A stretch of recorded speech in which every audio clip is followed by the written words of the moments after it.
그럼 이 시기의 특징 중 하나가 많이 외로우셔요. 그걸 견디기보단 아이를 통해서 채우려고 하셔요. 그럼 이제 아이에 대한 애착이 강해지죠. 애착이나 뭐 집중이 내가 없이 아이 쪽에 몰입이 되면 나중에 좀 폭발하듯이 터지는 경우들이 생겨요. 저는 초등학교 자녀 교육의 목적을 마흔 즈음에는 네, 안녕하세요. 데일리 어썸 구독자 여러분, 초등교육 전문가 김선호 인사드립니다. 서울 사립유석초등학교에서 교사로 16년차 근무하고 있고요. 자녀 교육서 집필하고 또 학부모님들 도움이 되는 자녀 교육 강연하고 있습니다. 30대 초반에 아이를 요즘에 낳으시거든요. 이제 평균 첫 아이 낳는 연령이 32세 정도 돼요. 그래서 아이들이 10살 정도 되면 이제 어머님들이 이미 마흔 즈음이 되시는 거죠. 저는 주로 5, 6학년 담임을 오래 했고요. 그래서 대부분 다 40대 초반 정도라고 보면 됩니다. 30 넘어서 아이를 낳기 시작한 지가 이미 10년이 훌쩍 넘었기 때문에 그냥 이미 오래전에 그렇게 대세가 됐다라고 생각하시면 될 겁니다. 일단 학부모님들이 많이 피곤해 하셔요. 피곤한 게 먼저 올라오고, 예를 들면 이런 거예요. 아이 이제 학원 끝나고 데리러 가야 되는데 이제 깜빡 잠이 들어서 데리러 가는 걸 이제 까먹었거나, 그럼 나중에 이제 아이한테 짜증 내는 소리를 듣죠. 그리고 내가 이렇게 엄마로서 제대로 챙기지도 못하고 있지 하면서 뭐 자책하기도 하고요. 한 3학년 정도 되면 가끔씩 지각하는 아이들이 있어요. 그럼 제가 연락을 해도 전화가 안 되거나 답신이 없어요. 한 1교시나 2교시쯤 끝나서 학생이 터덜터덜 들어오면 이제 물어보죠. 혹시 어디 아픈지, 집에 무슨 일이 있는지. 그럼 이제 아이가 천진난만하게 이제 대답을 하죠. 있는 그대로 솔직하게. 엄마가 늦게 일어나서 자기를 안 깨워줘서 늦게 왔다. 이 시기에 어머님들이 많이들 피곤해 하시고요. 그리고 잘 알려지진 않았는데 이제 우울증을 겪으시는 분들이 생각보다 많아요. 그러니까 어느 정도로 많냐면 건강보험공단에서 매년 통계를 냅니다. 어떤 통계냐면 이제 조제받은 어떤 약들을 어느 연령대에서 많이 조제를 받아갔는가, 병원에서 처방을 받았는가 하는 통계가 나오는데, 40대에서 50대 그 사이에 여성분들이 우울증을 처방받아가는 비율이 가장 높아요. 그 말은 실질적으로 우울증을 겪고 계신 분들이 많다는 건데, 근데 잘 알려지지는 않았어요. 왜냐면 엄마 무슨 약 먹어? 그러면 그냥 감기약 먹어. 이제 그렇게 얘기하면서 조용히 지나들 가시죠. 40대라는 그 특성이 유흥정신분석에서는 삶의 중간 항로에 왔다라고 이야기를 해요. 이렇게 피곤하고 우울하고 자주 아프거든요. 그리고 병원에 가보면 뭐 신경성이라고 그렇게 이야기를 듣고, 그러한 것이 이제 신체화 반응으로 나타나는 이유가 삶의 중간 항로에 왔기 때문인데, 이 삶의 중간 항로라는 게 지금까지 걸어온 삶을 한번 되짚어보라는 시기거든요. 그래서 몸이 자꾸 아픈 거예요. 잠깐 멈추라고. 멈추지 않으려 하니까 그런 신체화 반응을 자꾸 주죠. 그래서 되돌아온 삶도 보고, 또 앞으로 내가 나의 삶의 목적은 무엇이었는지 다시 살펴보고, 이러한 시기가 이제 삶의 중간 항로인데, 사실 이거는 1970년도에 미국의 유흥정신분석에서 그 당시에는 50대의 미국인들을 기준으로 그렇게 했어요. 근데 그 증상들이 지금 한국에서는 40대 어머님들이 겪고 계시죠. 이제 그 시기랑 초등 사춘기가 좀 앞당겨져서 같이 맞물려져 있어요. 그래서 아이도 혼돈스럽고 이제 엄마도 혼돈스러운 부분이 같이 겹쳐서 그 부분이 가장 힘들어 하시죠. 나름대로 신경을 써서 아이들에게 시선을 돌리려 해도 아이들의 시선은 이미 내가 다 알아서 할게 라는 부분으로 벌써 방어 기제도 많아지고 뭐 저항도 좀 심해지고, 그런 부분에 있어서 상당히 서운함을 많이 느끼죠. 그래서 이 시기에 뭐 말을 안 들어서 힘들다라기보다 나도 이렇게 힘든데 이 아이가 엄마를 조금만 좀 생각해 줬으면 하는 그런 바람이 이제 서운함으로 다가오고, 그 서운함 때문에 힘들다고 하시는 분들이 많으셔요. 각자가 민감할 수밖에 없는 상황이고, 근데 민감해도 체력이 좋으면 괜찮은데 둘 다 체력적으로 좀 힘이 겨운 상황이에요. 초등 학부모님들이 이제 학부모 면담을 와서 가장 많이 물어보시는 건 일단 친구 관계부터 제일 먼저 물어봐요. 학교에서 친한 친구가 있는지, 학교 생활을 이제 즐겁게 잘하는지. 즐겁게 잘하는 것도 결국 타인과의 관계성을 물어보는 거죠. 그래서 그 부분에서 또 힘든 부분이 있으면 어떤 부분이 좀 힘들다고 이야기를 해주고, 또 학교 생활을 대부분 잘 모르셔요. 아이들이 학교 생활하고 집에서의 생활이 많이 다르거든요. 그래서 엄마가 알고 있는 학교 생활과 좀 다르다는 얘기를 얼핏 들으면 이제 깜짝 놀라서 그런 것들 물어보시고, 근데 대부분은 그냥 궁금해서 이제 친구들이 어떻게 되는지, 관계성이 어떻게 되는지 해서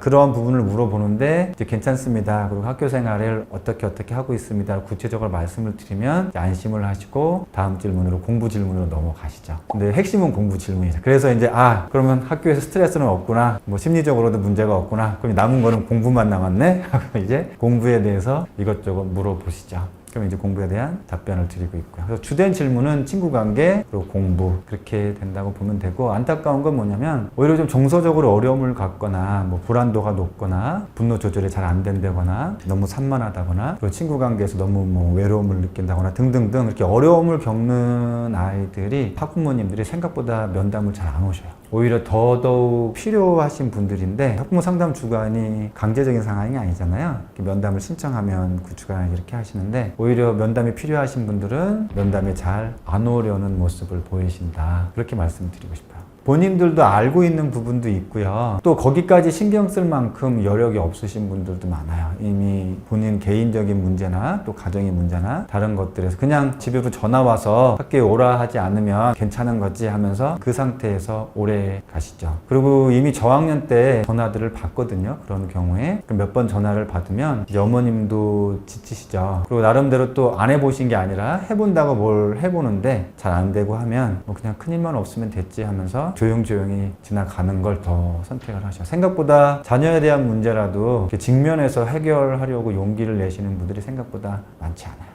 이성에 대한 건 궁금해 하시는 정도는 물어보는데, 보통은 이제 동성애 친구들이 어떻게 잘 지내나 그것들에 관심이 많으시고, 문제가 좀 일어난 뒤에 면담을 진행하는 경우가 이성에 대해서는 더 많아요. 평소에 면담을 자주 오시면 이제 이성 친구가 누가 생겼고 어떠한 부분을 신경 써야 됩니다 라고 말씀을 드리는데, 그런 이야기를 미리 들으시는 분들은 별로 없죠. 이거 문제가 있는데 이거 어떻게 하면 좋을까요? 하고 이제 급하게 전화를 주시거나 하는 경우들이 더 많죠. 면담 때 오시면 누굴 좋아하고 있다고는 얘기 말씀드려요. 그리고 반에 공식적인 커플들이 있거든요. 보통 2쌍 정도 돼요. 한 학급에 30명이라고 한다면 그럼 4명 정도인 거죠. 그렇게 기회가 돼서 그런 것들을 알고 어떻게 그럼 가정에서 해야 될까요? 하면 제가 말씀을 꼭 드려요. 예쁘게 사귀라는 말을 하지 마라. 보통은 이제 쿨하시게 우리 아이가 벌써 이렇게 다 컸네 하면서 그래 누구랑 예쁘게 잘 만나라 이렇게 얘기하시는데, 우리 학부모가 생각하는 예쁘게 만나라는 아직도 마인드는 1950년대 소설인 소나기에 머물러 있거든요. 그런데 아이들은 이미 드라마에서 보는 것이 예쁜 거거든요. 손잡는 건 기본이고 포옹하고 이제 키스하고 그런 것들을 예쁘다고 생각하기 때문에 이제 예쁘게 사귀라 그러면, 요즘에 빈교실에 학교들이 많거든요. 학생 수가 줄어들기 때문에 빈교실에 찾아가서 서로 포옹을 하거나 뭐 1박 2일 이상 하는 수학여행을 가면 다른 아이들이 자리를 비켜줘요. 방에서 둘이 좋은 시간 가지라고. 그러면 그 친구들이 그 방에서 포옹을 하거나 뽀뽀를 하거나 이제 그런 과정으로 가죠. 그래서 생각보다 알려지지 않아서 그렇지 이것 때문에 고민하고 힘들어 하시는 분들이 되게 많아요. 그래서 절대로 예쁘게 사귀라라는 말 하지 마라. 그리고 어떻게 사귀어야 되는지 구체적으로 알려줘야 돼요. 방금 얘기한 대로 단 둘이 빈교실 찾아가면 안 되고, 단 둘이 저는 편의점도 가지 말라고 얘기를 하라고 알려줘요.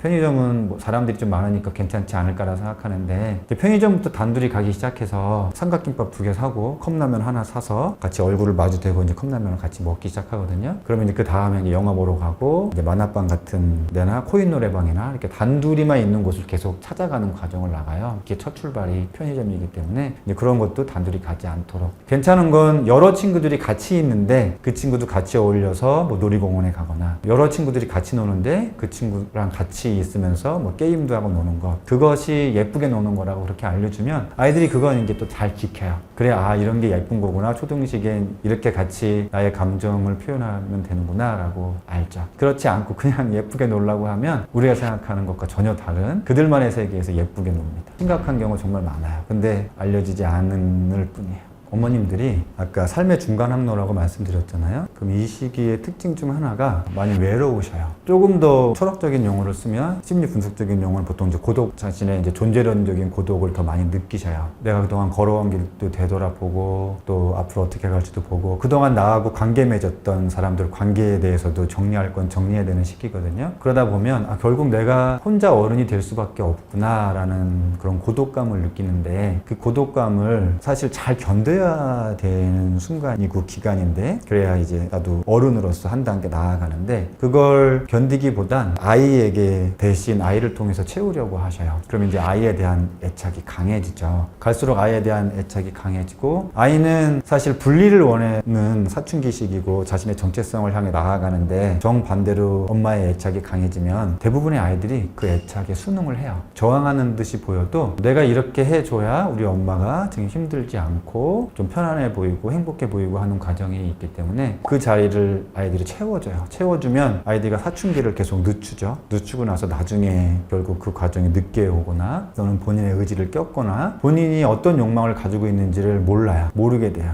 그러면 주체적으로 나아갈 수가 없거든요. 이제 엄마의 어떤 애착이 강해짐으로써 엄마의 욕망이 들어가거나 그런 부분이 가장 염려가 되는 부분이에요. 그래서 이 시기에 오히려 내가 아이에 대한 애착이 점점 너무 강해지는 것 같다라고 생각이 드시면 조금 한 걸음 떨어져서 바라보실 필요가 있어요.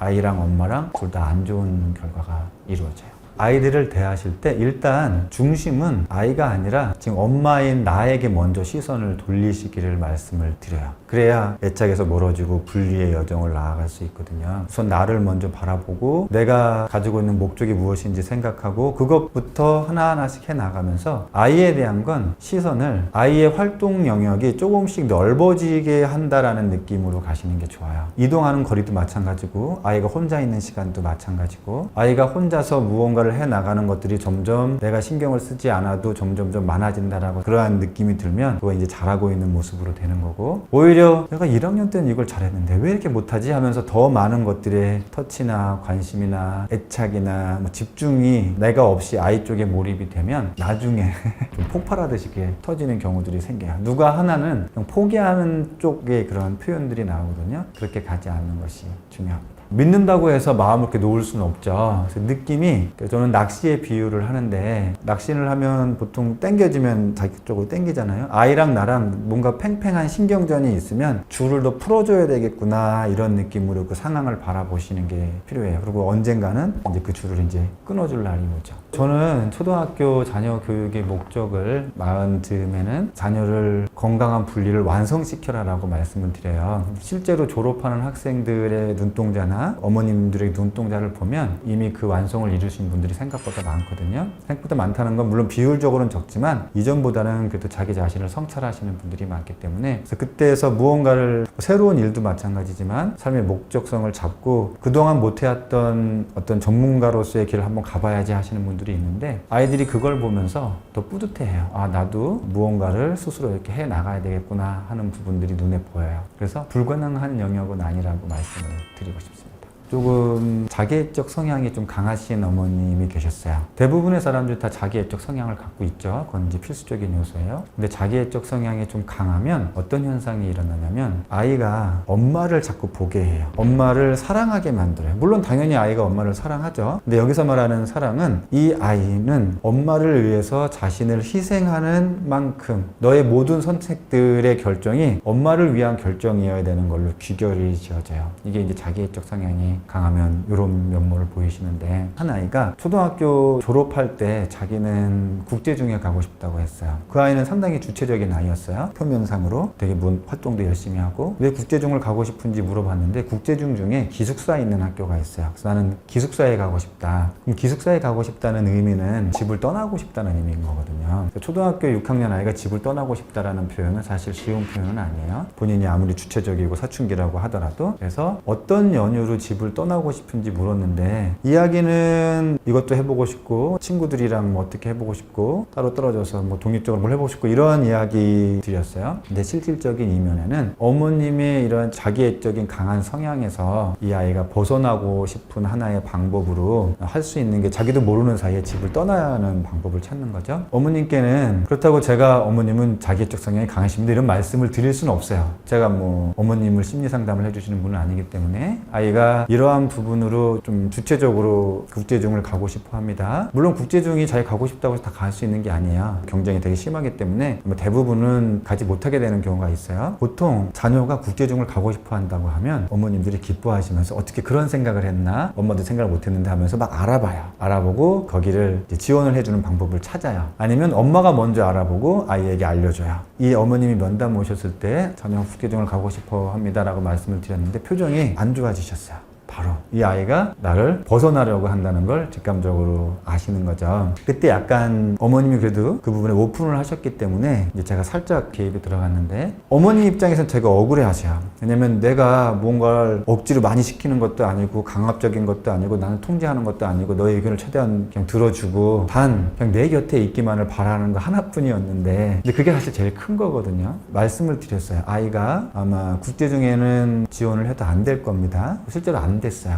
대부분 다 안 돼요. 그러나 중학교나 고등학교 가서 지금 어머님이 느끼는 내 곁에 두고 싶다라는 그 느낌이 아이가 계속 거기에서 벗어나고자 하는 뭔가를 시도를 할 겁니다. 예를 들면 유학을 가고 싶어 한다거나 아니면 또 다른 어디 기숙사에 있는 고등학교를 입학하고 싶다거나 그러한 과정이 있을 텐데 어머님을 떠나기 위한 목적으로 가는 건 좋지 않다. 정말 뭔가를 하고 싶은 것이 있어서 가는 거면 상관이 없지만 이제 그런 이야기들을 말씀을 드렸어요. 근데 어머님은 뭐 유학도 절대로 안 되고 나중에 고등학교 기숙사도 안 되고 일단 그렇게 말씀은 하고 가셨는데 이제 나중에 그 졸업생이 찾아왔을 때 본인 뜻대로 어디에 멀리 가지는 못했어요. 가지는 못했는데 이제 대학교는 본인이 엄마를 설득해서 떨어져 있는 먼 곳으로 이제 간 이야기를 들었어요. 이 부분도 사실 어머님이 저는 거기서 바뀌셨다고 생각하지는 않아요. 단 어머님이 인지는 하고 계실 거라고 생각을 해요. 그걸 어떻게 느꼈냐면 아이가 그 대학을 선택하고 갔다라는 얘기를 나중에 와서 들었을 때 그래도 이전보다는 마음을 조금 내려놓으셨구나 라는 그런 걸 간접적으로 알아챘다 그런 적이 있었죠. 그 시기는요 아이도 힘들고요 남편도 힘들게 하고요 시어머니는 원래부터 이제 힘들게 했고요 직장 다니시는 분들은 또 직장 위치에서도 위아래로 다 힘든 시기셔요. 그래서 저는 삶의 중간 항로를 잘 지내려면 꼭 쉬는 시간을 만드셔야 돼요. 혼자인 시간도 만드시고 혼자인 공간도 필요해요. 그리고 좋은 정신분석가들이 쓴 나 자신을 되돌아보는 그런 책들이 있어요. 그걸 꼭 읽는 시간을 가지시라고 말씀을 드려요. 그걸 읽고 내가 힘을 회복하고 그래야 이제 아이들을 다시 만나고 어떤 대화를 하든 어떤 교육적으로 다가가든 훈육을 하든 거기서 영향력을 줄 수가 있어요. 그냥 어떻게 다뤄야 할지 어떤 표현을 해야 할지 거기에만 찾아 들어가시면 그냥 외부에만 머물러 계시고 계속 힘겨움이 남아 계시기 때문에 일단은 아이들 때문에 힘들다 또 주변 사람들 때문에 지금 힘들다라고 생각이 되시면 당분간은 쉬시는 시간과 공간부터 마련하라고 말씀드리고 싶어요.